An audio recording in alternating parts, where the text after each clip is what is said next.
నమస్కారం అండి.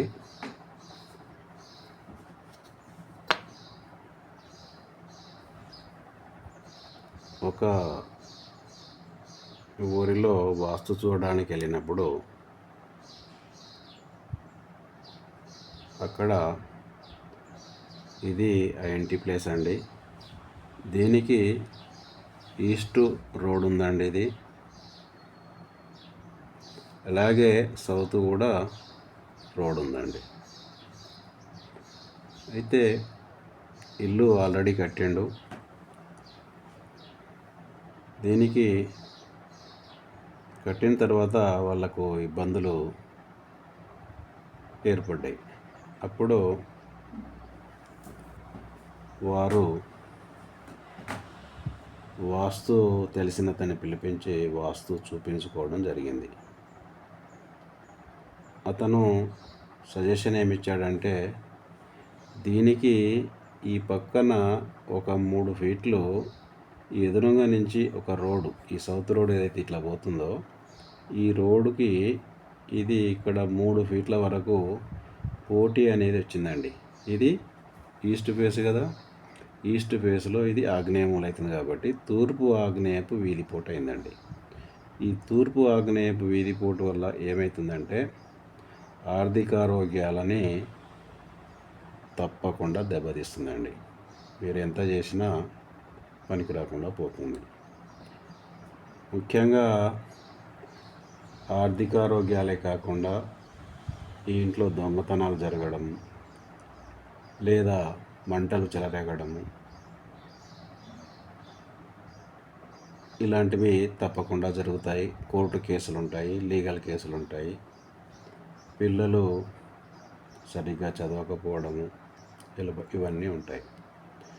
సో ఇతను ఎవరో ఇక్కడ ఏం చెప్పాడంటే, ఇంతకుముందు చూసిన వాస్తవతను ఏం చెప్పాడంటే, ఇక్కడ ఒక గోడ పెట్టుకోండి సరిపోతుందని చెప్పడం జరిగింది. వాళ్ళు దీనికి ముందు ఈ పోటీ ఎంతైతే వస్తుందో దానికి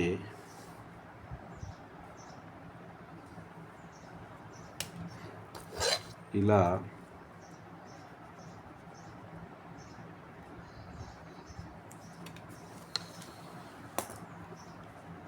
ఈ 3 ఫీట్ల వరకు ఇలా ఒక గోడను పెట్టారండి. అయితే మామూలుగా చిన్న ఇటుకతోటి, అంటే సింగిల్ ఇటుక పెట్టి 4 ఇంచుల గోడ కట్టి ఉందన్నాడు. యాక్చువల్గా ఏ పోటీ ఉన్నప్పుడు కూడా ఈ 4 ఇంచుల గోడ ఎప్పుడు ఆ పోటీని ఆపదండి. దానికి బలమైన గోడ పెట్టాలి. బలమైన గోడ అంటే కమ్సకం 9 ఇంచుల నుంచి 12 ఇంచుల వరకు గోడ కట్టాలి. ప్లస్ ఈ ఫస్ట్ చెత్తు వరకు కూడా ఆ ఎత్తు అనేది ఉండాలి. ఇది 4-5 ఫీట్ల వరకే ఎత్తు వరకే కట్టిర్రు, ఏది అతను సూచించినప్పుడు. అయితే ఇది తప్పండి. ఇలాగ కొద్ది గొప్ప సేఫ్టీ ఉంటుండొచ్చు కానీ మొత్తం సేఫ్టీ ఉండదు. ఇక్కడ మీరు బలమైన గోడ కట్టాలని నేను సూచించడం జరిగింది. లేదా నేను అతనికి రెండో సూచన ఏమిచ్చానంటే, ఈ పోటీ ఎంతవరకు అయితే వస్తుందో ఇలా ఆగ్నేయం నుండి ఈ 3 ఫీట్ల పోటీ ఎంతైతే వస్తుందో దీనిని కంప్లీట్గా ఇంతవరకు తీసేయండి అని చెప్పడం జరిగింది. ఇది రోడ్డుకు కలపండి అని చెప్పడం జరిగింది. అప్పుడు అతను ఈ మధ్యన నేను చెప్పిన ప్రకారం అతను ఈ మొత్తం ఎక్స్ట్రా 3 ఫీట్లు ఏదైతే తూర్పు ఆగ్నేయపు వీధిపోటు ఉందో దానిని తీసేసాడండి. తీసేసి కింద మొత్తం మళ్ళీ కూలగొట్టిండు. అతను కూలగొట్టి ఈ ముందు సగభాగంలో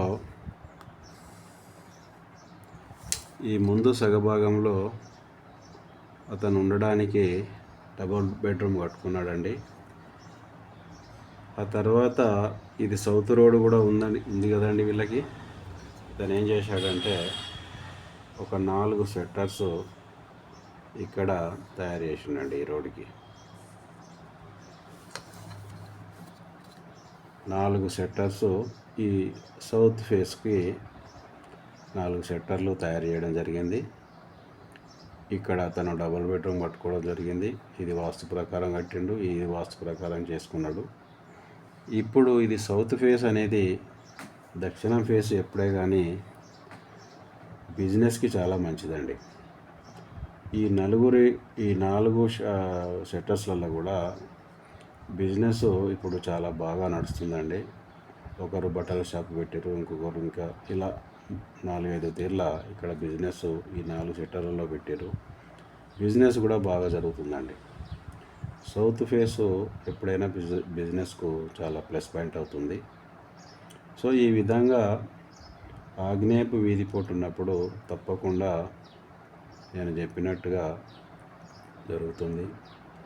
ఆర్థిక ఆరోగ్యాలు దెబ్బతింటాయి. తర్వాత దొంగతనాలు జరిగే ఛాన్స్ ఉంటుంది. ఆ తర్వాత అగ్ని ప్రమాదాలు సంభవించడం జరుగుతుంది. కోర్టు కేసులు ఇలాంటివి కూడా జరుగుతుంటాయి. ఈవెన్ భార్యాభర్తల మధ్య కూడా కొద్దిగా సంబంధాలు దెబ్బతింటాయి. సో నేను సూచించిన విధంగా ఆఖరికి అతను ఇలా 4 సెట్టర్లు వేయడం జరిగింది. ఈ ఖాళీ ప్లేస్ను వదులుకోవడం జరిగింది. ఆయన రోడ్డుకు వదిలిపెట్టి ఇంతవరకే కట్టి ఈ 4 సెట్టర్లు వేయడం వల్ల ఇప్పుడు ఆ ఇంట్లో అందరూ బాగా ఉన్నారు. ఇది నేను చెప్పిన ప్రకారం అతను చేసిండు. సో మీరు వాస్తు అనేది తప్పకుండా ఉంటుంది, నమ్మాల్సిందేనని నా ఉద్దేశం. నేను ఎన్నో ఇల్లు చూసిన తర్వాత సజెషన్ ఇవ్వడం జరిగింది. సజెషన్ ఇచ్చిన తర్వాత ఎన్నో ఇల్లు వాళ్ళకు మంచి జరగడం నేను కళ్ళారా చూశాను. కాబట్టి వాస్తువును అనుసరించి ఇల్లు కట్టుకోవడం శ్రేయస్కరం.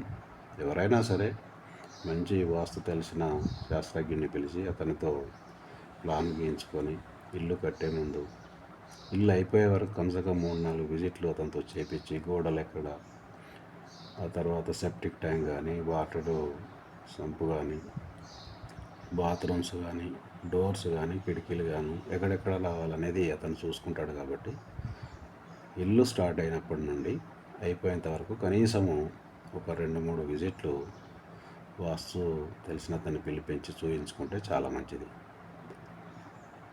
మీరు ఎవరైనా నన్ను సంప్రదించాలనుకుంటే నా నెంబర్ ఇక్కడ ఉంది. నా పేరు బిఎన్ రెడ్డి. సో మీరు కూడా సంప్రదించవచ్చు. Thank you very much.